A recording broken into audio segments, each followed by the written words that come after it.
Hi mga kaibon! Welcome back po sa channel natin. Ibon at iba pa sa mga hindi pa po pala nakasubscribe dyan. Ano pang hinihintay nyo? Subscribe na po kayo at pakihit na rin po yung notification bell para updated po kayo sa mga bagong video na ina-upload natin every week. At yung FB page natin mga kaibon pala, huwag nyong kalimutang i-follow na rin po, like and share na rin po yung FB page natin kasi gaya nga ng sinasabi ko parate, dun po tayo namimigay ng ibon, inakay o fertile na itlog. Pag may available po, namimigay po tayo agad-agad doon mga kaibon. At nagpapasalamat din po pala tayo sa mga solid supporter natin sa Shopee na nagme-message mga kaibon na nakapag-breed na sila gamit yung Special African mix natin. Actually may dinagdag na naman tayo doon na isang sangkap mga kaibon para makatulong sa mga ibon natin. Sikreto na muna natin yung sangkap na yun mga kaibon na dinagdag natin. At yung special canary mix natin, may nagme-message na rin sa atin na nakapagbuhay na rin sila ng mga red eye nila. Kaya nakakataba po ng puso sa mga supporter. Maraming salamat po sa suporta nyo mga kaibon. Ngayong week na to mga kaibon, napaganda ng topic natin. Kaya gaya ng sinabi ko last week, pag may time po tayo, i-discuss po natin yung kalalabasan ng parisan na Aqua Homo Zygote Opaino at ang kapares niya is YF Opaino. I-discuss po natin yan ng mabilisan lang mga kaibon. Kaya napaka-interesting at napakagandang topic nito mga kaibon. Kasi alam ko lahat tayo gustong magkaroon ng parisan na to, kaya i-discuss natin to mga kaibon. Pero syempre, bago natin gawin yung napakagandang discussion natin mga kaibon, magsa-shoutout muna tayo sa mga kaibon nating walang sawang sumusuporta sa channel natin. Okay, ngayon syempre mga kaibon, i-shoutout na po natin yung mga solid supporter natin mula noon hanggang ngayon sa mga bagong supporter. I-shoutout na po natin to kasi dahil po sa inyo, nagpapatuloy po tayo mag-upload ng video, nagpapatuloy po si Ibon Iba Pa. Okay? Unang-una sa lahat, syempre shoutout sa PPSM Birds Incorporated, kay Sir Kaibon Dicky Lennon, Aldrin Martinez, Dan Katian, Aunt Pauline Avery ng Quezon City, Silverio Magbanoa, Eli Sarmiento ng Pampanga, Angelo Villena ng Cabanatuan, Jobert Casal JTV, pasuporta din po mga kaibon. Kay Kaibon Elmer Sinidosa ng Binaon ng Rizal, Darwin Lerona, Mini Avery ng Makati, Ronnie De Los Reyes ng Mendez Cavite, Mark Joseph Caparas, I'm Y Avery ng San Pedro Laguna from San Pedro Bird Haviest Group. Shout out din kay Kaibon Shiloh's Avery ng North Zagaray, Bulacan, Frederick Villar, Family Esperagera, asawa niyang si Rowena Esperagera, at kay J.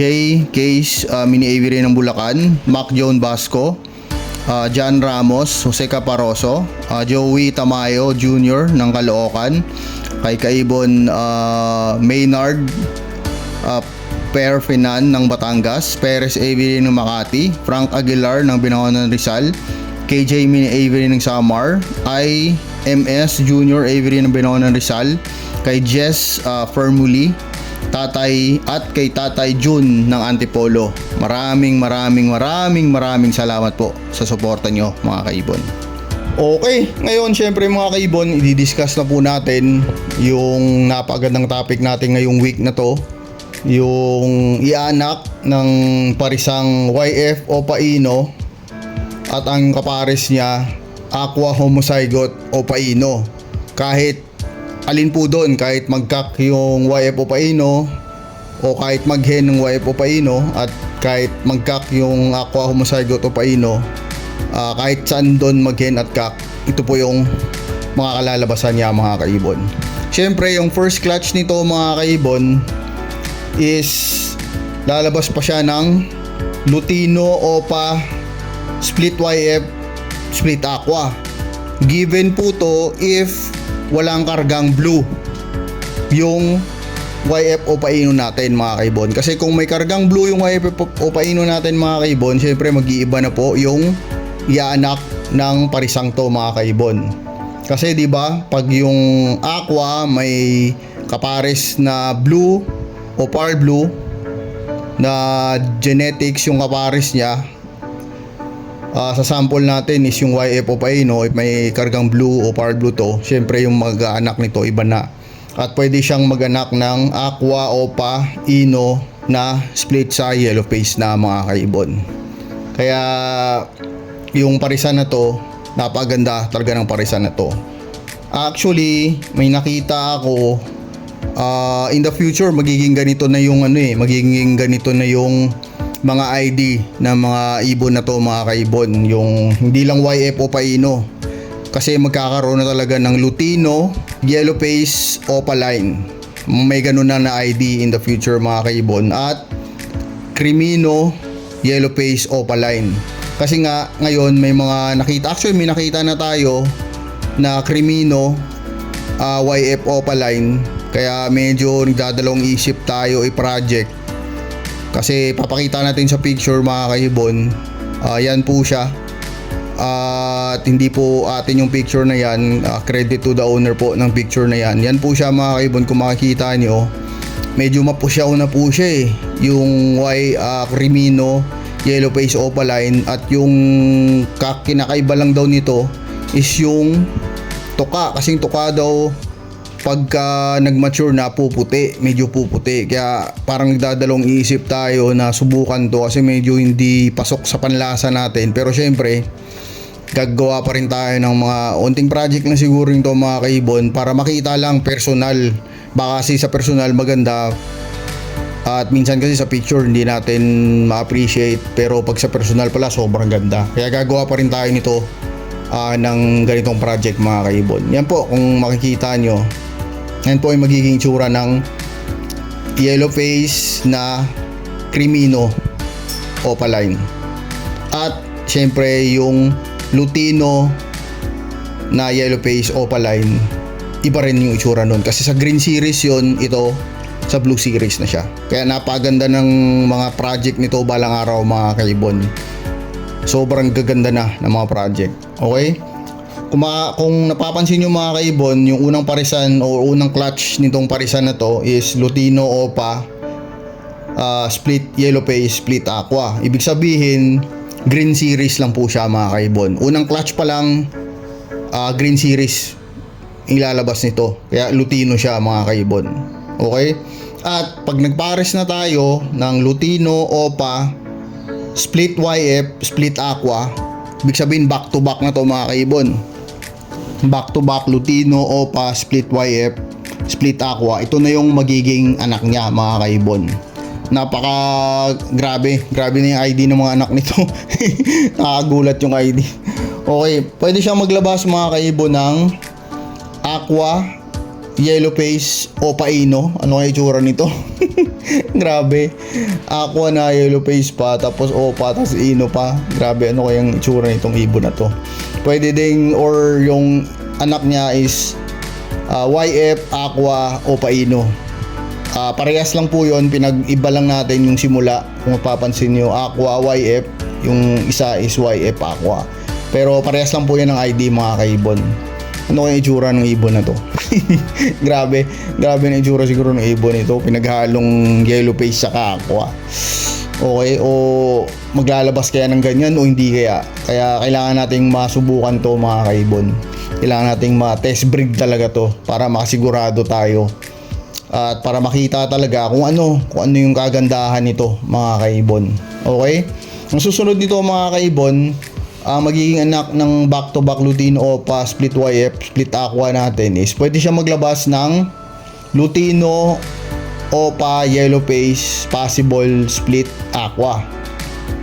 Bakit natin nasabing possible split aqua? Kasi ito nga green series, at di ba yung aqua sa green series lang din pwedeng maka-ID ka ng possible at saka split. Okay mga kaibon, gets po? Ito yung unang pwede niyang ianak. Grabe, Lutino, Opa, yellow face, possible split aqua. Grabe na. Grabe na tong mga ibon na to. Ang susunod niya pwedeng ianak mga kaibon is, syempre may halo na siyang blue kasi sa aqua, di ba? Kumarga na yung aqua. Kaya pwede rin siyang magbuga ng Crimino, Opa, yellow face. Aqua line lang siya mga kaibon. Hindi siya natin pwede pang isabihin na possible split aqua. Pero pwede siya nating i-test breed. Ito yung kagandahan nito mga kaibon. Kasi kailangan natin talagang i-test breed mga kaibon. Kung hindi ba talaga kumakarga dito mga kaibon. Kasi malay natin, kumakarga pa rin pala talaga. At tapos, nasayang lang, hindi natin na test breed. At hindi natin malalaman kung ano talaga ang tunay na kalagayan nito mga kaibon. At pwede din siyang maglabas pala mga kaibon ng Aqua B1 or B2, Opaline, Ino, possible split yellow face. Grabe. Ang ilalabas ng parisan nito mga kaibon, ano na talaga, lahat ng ilalabas niya pang materyales na talaga mga kaibon. Kung mapapansin nyo, wala na talagang tapon sa ilalabas niya. Kasi kung hindi siya maglabas ng yellow face, ang ilalabas niya aqua na. Ganun lang, dun na lang siya maglalaro mga kaibon. Dun na lang maglalaro ang parisang to, yung ilalabas niya mga kaibon. Yun na lang kasi visual na eh. Yun, red eye na talaga lahat. Kasi visual lang pinaris natin. Pero mga kaibon, may nakita pala akong mga kaibon, sabi ng kaibigan natin, tungkol naman sa back to back na yellow face tapos naganak ng blue. 'Di ba? Parang nakakamangha na ba't naglabas ng blue to yung back to back na yellow face na to. Ibig sabihin hindi visually yellow face. May mga nagsasabi mga kaibon na hindi daw yellow face yung inanak na blue opaline. May punto yun mga kaibon, tama yun kasi hindi naman talaga nakikita. Kasi pag sinabi natin yellow face, di ba? Yung ulo dilaw, kung sa green series yung katawan yung grade na solid. Totoo naman yun mga kaibon, pero sa phenotype lang yun mga kaibon. Ang genotype nun, naniniwala ako mga kaibon na grabing genotype nun kasi galing sa back to back yellow face sa nagkanak ng blue na hindi visual. Parang feeling ko solid, napaka solid ng genetics ng ibon na yun mga kaibon. Kasi yung parang parang nag-throwback, kung may throwback man sa yellow face, ayun yung throwback sa yellow face na back to back ng yellow face yung parents naglabas ng blue. May nagsasabi na hindi, pero napakaganda pa rin ito mga kaibon. Parisan ng yellow face na visuality test breed. Pag nag-anak to ng lahat yellow face na, yun, baka masasabi na natin na may nagto-throwback pala sa back to back na yellow face na parisan. Hindi natin alam pa ngayon sa mga kaibon kung ano talaga yung totoong ID ng ibon na yun, kung ano talaga, kung hindi talaga sa yellow face o ano pa talaga siya, kasi hindi pa natin natitest breed at wala pa ng mga ata nakaka-test breed nun, o alam ko meron na eh, pero wala pa tayong feedback galing sa kanila kung ano na yung napalabas nila galing dun sa blue opa na yon na anak ng back to back yellow face mga kaibon. Napakaganda mga kaibon, di ba? At isa pang ano pala dito, usapin din, kasi marami ding big time breeder o mga breeder na mga malalaki hindi naniniwala na may homozygote na B2. Kasi pag sinabing homozygote na aqua mga kaibon, ano lang, di ba yun yung orange, tapos yung orange yung ulo, parang peach orange yung ulo talaga, sobrang diin. At hindi sila naniniwala na may B2. Ito naman yung B2, di ba, yung cream. Pero ako mga kaibon, kami naniniwala kaming may homozygote din na B2 mga kaibon. Pero syempre ititest breed na rin natin yan. Tinetest breed na actually yan mga kaibon para mapakita din na may homozygote na aqua B2. Kasi parang aqua B1 lang nakikita ako eh. Pero kami naniniwala kami na meron din sa B2 mga kaibon. Kaya ang ID pala ngayon ng homozygote, pag sinabing homozygote, hindi mo siya pwedeng tawagin na B1. Medyo may ano tayo doon, medyo hindi tayo tumama doon nung una. Kasi nga ang paniniwala namin may B2 din mga kaibon. Kasi napaka naman na puro B1 lang. Pag sinabing homozygote, B1 lang talaga, parang B1 lang ang itsura. Kaya ang pag-iibon na to mga kaibon, marami pang pag-aaral, marami pang test breed na mangyayari para mapagtagpi-tagpi natin yung ano, kung ano ba talaga yung mga ID ng mga ibon na to mga kaibon. Kaya napakalalim ng pag-iibon mga kaibon. Kung isipin mo lang mag-aalaga ka ng ibon, yun pala marami ka pang pwedeng matutunan at kailangan pag-aralan mga kaibon. Okay, sana po nag-enjoy kayo mga kaibon sa munting discussion natin ngayon mga kaibon. God bless po sa pamilya nyo, God bless po sa mga minamahal nyo sa buhay. See you next time po, ibon at iba pa. Maraming salamat po. Paalam.